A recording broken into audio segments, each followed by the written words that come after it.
sëñ bi na nga def. sant yàlla bu baax. wax ñu tur beeg sant bi. Ndongo Faye. yow foo dëkk Yara. fii laa dëkk Anne Marigot.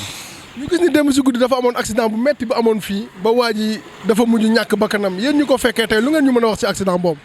bon dund lu metti rek lu triste parce que tamit xam nga accident boo xamante ni boo ñëwee waa ji mënoo ko identifier mënoo xam fu mu dëkk mënoo xam fu mu bokk parce que ci melokaan bi ñu ko fekk ñaaw na mais lépp li ko waral rek mooy dëkk bu lëndëm ñàkk sécurité fii camions yi dañuy gaare ba gaare ci kaw tali bi pharmacie sax booy dem ci kaw tali bi ngay jaar pour dem pharmacie dafa ñaaw parce que lii yëpp boo ko gisee rek loolu moo ko waral parce que nit ñi ci kaw tali bi la ñuy dox camion bi tóor na ko waa ji tëdd mu dem ñun bi ñuy woo fekk na camion bi dem na ba pare bon mooy loolu bi ñu ñëwee nañ fekkee waa ji tamit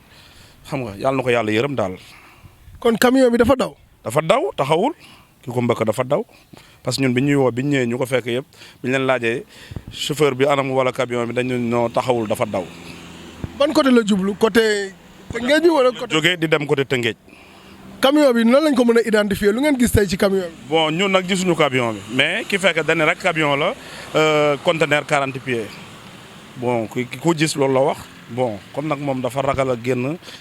pour wax tamit bon c'est pas la fin du monde quoi mais camion la conteneur la mbëkk na ko daw na waa ji tamit yàlla moom na ko. waa ji kenn xamul tey ba tey jii kenn mënul wax fu mu dëkk. non du neex a identifier nag du neex a identifier parce que am na kuñ ko foogoon sax mais malheureusement du kooku.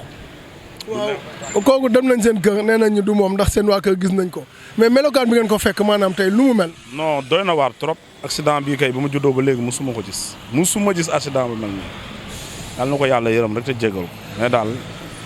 loo ci xalaat rek mu ngi ci biir. ban appel ngay lancé pour sécurité am fii ndax bi ñu ñëwee gis nañ camion yaa ngi ci kaw tali bi nit ñi pour ñu jàll ak ndox bi ak taw bi day metti lan nga mën a lancé tey waa dëkk bi. bon li ñu doon wax rek mooy li ñuy wax ñun en tant que conseil de quartier démb ci guddi li ñu doon wax rek fi la fekk le premier adjoint au maire monsieur Matar Diaw maa ngi koy nuyu au passage fi la ko fekk mooy liñ ko doon wax démb ci guddi rek fii nii ni fi camion yi di def tamit municipalité bi il faut ñu jëlaat seen i responsabilité parce que faluñu leen rek pour ñu toog ci ay bureau yu ñu climatisé dëkk bi lëndëm na camion yi nu leen neex la ñuy taxawee nu leen neex la ñuy taxawee loolu tam ñoom nañ ci jëlaat seen i responsabilité faluñu leen rek pour ñu toog ci ay bureau lii dafa ñaaw trop lu ñu la wax mënuma ci dara Thiaroye Automobile mu ngi ñëwaat di baare fële bundu kër monsieur le maire gis nga li fa am nit ñi amuñu fuñ jaar ci kaw télé bi ngay am accident yi du mën a wàññeeku nañ jël seen i responsabilité xam ne dëkk bi dañ leen ko jox est-ce que yaa ngi comprendre dëkk bu ñu la ko joxee da ngay jël sa responsabilité ñu bàyyi seen caaxaan yi ñu nekkee lii yëpp ay caaxaan na ko indi xoolal nii rek ne oto yi gaare yaa ko gisal sa bopp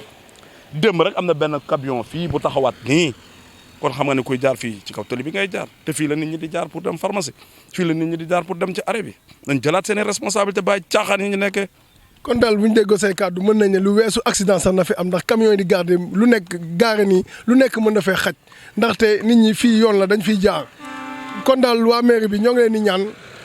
waa dëkk bi woote nañ nee nañ ngeen jóg jël seen responsabilité li nga xamante ne moom ngeen war a def ngeen def ko xool ñaxtu dëkk bi xool li nga xam ne moo jaaduwul ngeen doxal ko ñoo ngi leen di jaajëfal.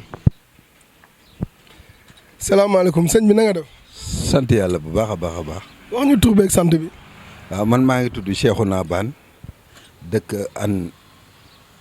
Yaraax. ñu gis démb ci guddi dafa amoon benn accident bu metti fii nii ci fi jàkkaarloog sa place xam naa ni boobu wax la fi fekk ndax fekk na nga wàcc ba waa ji ñu mbëkk daf cee mujj ñàkk bakkanam tey loo ñu mën a wax ci tëli bi nii ak ni mu mel nii.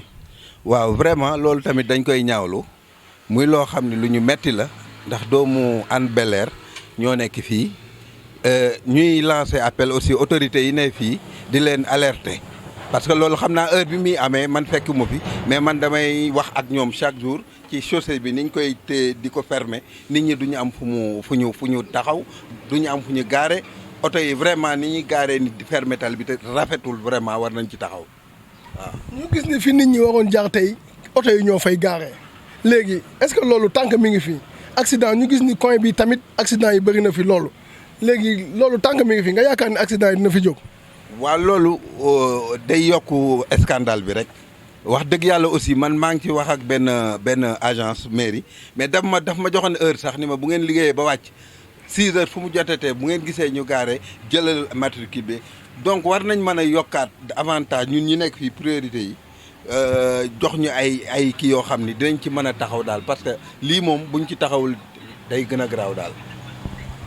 tey ban appel ngay lancé waa Sénégal surtout waa population hannoise bi nga xamante ne ñoom ñooy dund lii nii lan nga leen mën a wax ak chauffeur camion yi. waaw li ma leen mën a wax mooy que ni ñun ñëpp Hann Bel-Air lañ ne dañuy woote pour defar dañuy woote pour unir yéenante jàmm tamit lu jóg nañ xam ni lu rafet ak lu baax moo ñu tax à travers Mak TV liggéey bi ngeen di liggéey rafet na trop trop trop farulee nag Mademba farulee nag Masamba li ñu bëgg daal mooy vraiment ñii nga xam ne ñooy gros porteurs yi nekk ci tali bi di fermer trottoir ba piétons yi bu ñuy ñëwee du ñu am fu ñu jaar ñu seet solution problème bi am na problème boo gis am na solution man daal loolu laa gis ne bu ñu ko defee xëy na accident yi dina wàññeeku daal. ñoo ngi lay jaajëfal.